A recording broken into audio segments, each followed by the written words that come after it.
flick it. So first bit of news is the new Shang Chi trailer came out. Mm. And we had one previously that came out before, but this one is the newer version. It's probably more about the story. Well, it's actually probably more focuses on the relationships within the movie that are happening. And you've got with the main relationship is between Shang-Chi and his father, who's the Mandarin. And it kind of shows where they're both coming from this. I think the Mandarin wants Shang-Chi to join the 10 Rings or whatever it is, the organization that they have, and lead them. But they're like a criminal organization where Shang-Chi doesn't want to do that. He just wants to live a normal life. And I thought the trailer was like really, really, really good. Like I liked the first one, but I really love this trailer. Yeah, it was giving me like not the way that it's shot or anything of that sense, but like the story nature. Is giving me kind of vibes of Superman. You know that Superman one where he wanted to be normal. What was that movie called again? It was maybe like 6-7 years ago. Man of Steel. Man of Steel. Was it Man of Steel? Yeah. That was the one where he didn't want to be, he just wanted to live normally. I think it's more in line with like Spider-Man 2. Yeah. Where like Spider-Man wants to reject being Spider-Man and just live a normal life, because he's in like two minds about it. But I think it only really hints on that. Like, I think for me, he wants to live away from like his past, but your past will always catch up with you. Yeah. Whereas in like Spider-Man 2, it was more him not being confident or not knowing what he wanted to do anymore. And that's why he wasn't trusting his powers kind of. But I really like the relationship that you get between Shang-Chi and the Mandarin. I think it's really, really tense and kind of gives me a little bit of like Black Panther vibes. You're getting like a Black Panther-ness with it, like its own little world kind of thing. Like and then like the battles within that world. Yeah, exactly. And it's like within the family kind of also.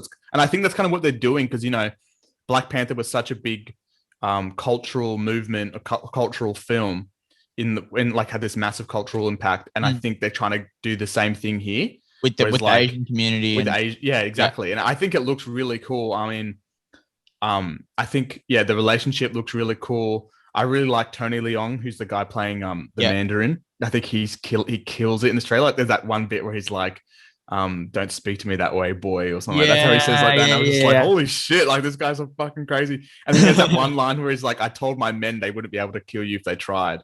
I'm glad to see I was right." And I was like, "Holy crap!" That's like such a cool line. Yeah. And I just thought the movie was really cool. And I think there's a few little surprises in it as well. With at the very end of the trailer, you get the Abomination, who turns up, and he was in the Hulk movie like 10 years ago, and no one like they haven't really referenced him too much within it. But exactly. But he's in it, and I was like, that's crazy. He's going to be in the She-Hulk series that's coming out later on, apparently. Yeah. And when I saw that, I was like, that's crazy. That's a thing within like the Marvel Cinematic Universe, is that just because a character's not in the movie so far, they can always be brought in, and they're very good at that, I think. And I think they add the new superheroes and the new characters at a perfect time.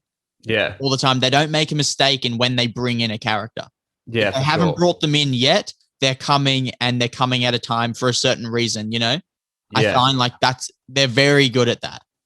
And I don't think he's going to be a massive part in the film. Mm-mm. I think it's going to be like a little small thing, but it's just like to have it creates that like kind of that mold, that like connected tissue between like all the movies and stuff like that. And it just like makes the universe seem more of like a universe, like it's really tight knit and everything like that. So I do quite like that. Abomination probably not going to be in it a lot, maybe just only for like 5 minutes, but I think it looks really cool. And I really, really dug the trailer. There's a fucking dragon in it.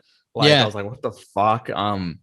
I think like I was a little worried if he was going to have like powers or not worried, but I didn't know if he was going to have powers, and it looks like he's going to have like some form of power, I guess, like with the 10 rings thing. And I really, really like this trailer. I'm really, really excited for Shang-Chi. I'm still a bit curious as to like how good it will be. Like, I don't know if it's going to be Black Panther level great, because I think Black Panther is like a really great movie. But I think it's going to be, I think it's going to be really, really good. And I hope it is as good as like Black Panther. Like, I mean, to me, all movies are as good as that. That's what I've been wondering ever since the first trailer as well, was that how will this movie fare up? Like it seems like it can either go really, really, really fantastic, or just kind of be like, oh, it's not the best, But then for sure. Through the second trailer that came out, that trailer's way better than the first. To me, it makes the one that just came out. Yeah, it's going to be way better. Sure. And so, like, 100%. I was watching the first trailer and I was thinking there are moments in here where it could seem a bit stupid. The dragon thing I think could either be really silly or really cool. But through the second trailer, I'm like, okay, I think they know what they're doing, and it was just a teaser trailer, the first one. So I think exactly.